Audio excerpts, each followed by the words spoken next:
এভাবেই নিজের সন্তানকে হারিয়ে আর্তনাদ করছিলেন নিহত ওমর ফারুক সৌরভের বাবা ইউসুফ আলী। ৩ জুন ময়মনসিংহের মনতলা ব্রিজের নিচে সৌরভের মরদেহ উদ্ধারের পর তোলপাড় শুরু হয় দেশজুড়ে। পরে ওই দিন বিকেলে নিহতের পরিচয় শনাক্ত করে পুলিশ।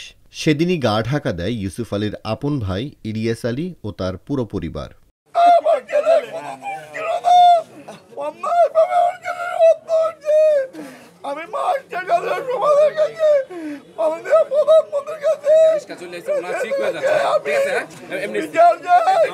সেই দিন রাতে সৌরভ হত্যায় জড়িত তার চাচা শ্বশুর ইউসুফ আলী সহ ৩ জনকে গ্রেপ্তার করেছে পুলিশ। ৪ জুন দুপুরে এক সংবাদ সম্মেলনে ঘটনার নেপথ্যের রহস্য তুলে ধরেন ময়মনসিংহের জেলা পুলিশ সুপার মাসুম আহমেদ ভুইয়া।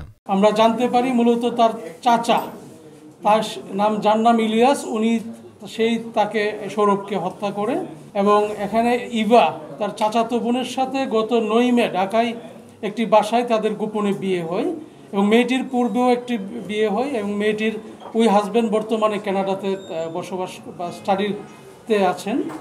তো এই বিষয়টা মেয়ের যে পিতা এবং তার পরিবার এটা ভালোভাবে মেনে নেননি।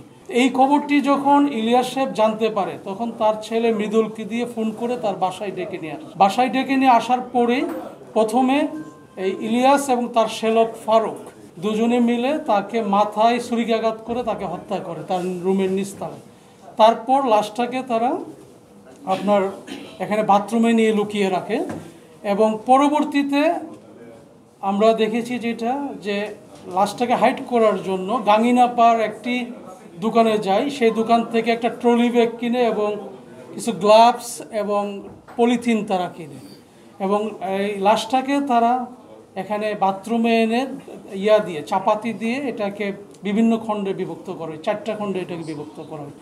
এই ঘটনার পর তার গ্রামের বাড়ির ঘর তালাবদ্ধ থাকতে দেখা যায়।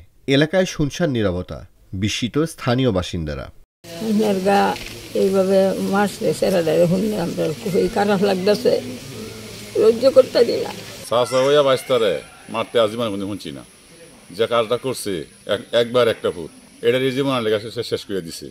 আপন চাষ হয়ে বাচ্চাকে এরকম নির্মমভাবে হত্যা করা, আমরা এলাকাবাসী হিসেবে দৃষ্টান্তমূলক বিচার চাই।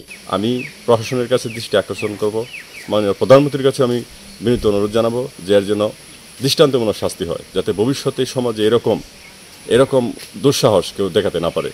ঘটনা জানার পর সৌরভের বাবা ইউসুফ আলী 2 জুন রাতে কোতোয়ালি মডেল থানায় অজ্ঞাতদের আসামি করে একটি হত্যা মামলা দায়ের করেন। 3 জুন রাতে ময়মনসিংহের ঈশ্বরগঞ্জের তারাটি গ্রামে পারিবারিক কবরস্থানে সৌরভের দাপন সম্পন্ন করা হয়।